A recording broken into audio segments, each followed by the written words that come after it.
আসসালামু আলাইকুম ভিউয়ার্সরা, ওয়েলকাম টু মাই চ্যানেল। আশা করি সবাই ভালো আছেন। আল্লাহর রহমতে আমিও ভালো আছি আপনাদের দোয়ায়। আজকে আরেকটি সম্পূর্ণ নতুন ভিডিও নিয়ে আপনাদের মাঝে হাজির হলাম।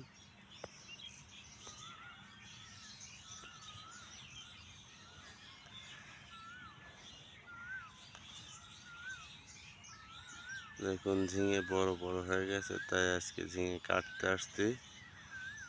তো সবাই দোয়া করবেন যাতে আমি ভালো একটি ফলাফল পেতে পারি। আপনারা সবাই দেখুন, ঝিঙের পাশাপাশি আমি ধুন্দুল দিয়েছিলাম সাথী ফসল হিসেবে। ঝিঙের ভিতরে জাস্ট কীরকম হয় দেখার জন্য। তো ইনশাল্লাহ ভালো হয়েছে, সেটাই আপনাদের মাঝে তুলে ধরব।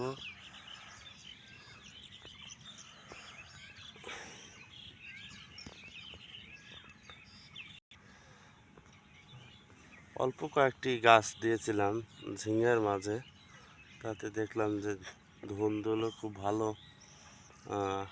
আশা করছি।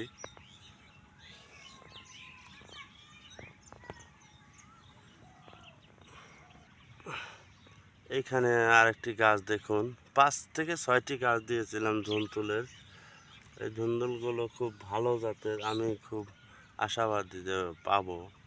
জাস্ট পরীক্ষা করার জন্য যে সাথী ফসল এগুলো কীরকম ধরে।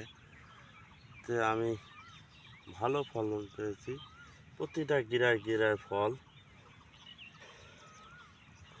তাই বিশ্বাস করি যার কেউ নেই তার আল্লাহ আছে। পিছিয়ে পড়লে চলবে না, প্রতিজ্ঞা থাকতে হবে, হেরে গেলে চলবে না, আমাকে জিততে হবে। কারণ যার কেউ নেই তার আল্লাহ আছে। আপনের চেয়ে পর ভালো, পরের চেয়ে জঙ্গল ভালো, এই কথাটার বাক্য আজকে আমি উদাহরণ আপনাদেরকে আমি বোঝাবো। আমার যারা আপন হিতাহিত কাছের মানুষজন যারা ছিল, তারা আমি গরিব বলে আমাকে অবহেলা অবজ্ঞিত, যা আমাকে ভাগী বলতে স্বীকারই করে না। এর কারণে আমার প্রতিজ্ঞা, হে আল্লাহ, তোমার কাছে আমার চাওয়ার পাওয়ার কিছুই নেই। আমি যেন মানুষের মতো মানুষ হতে পারি এবং যেন মানুষের উপকার করতে পারি। আর মানুষ কিভাবে দাম দেয় এটাই মূল্যায়ন করতে শিখব। কারণ কী করবো ভাই, আমি এত বড় দুঃখ জীবনে পাই না। আমি খুব দুঃখী মানুষ। আমি এত দুঃখী মানুষ, হয়তো আমার গ্রামের যারা আমার ফ্রেন্ড আছেন আমার চ্যানেলে, তারা হয়তো সবাই জানেন। যারা আমার বন্ধু, তো হয়তো তারাও কিছু লোক জানেন।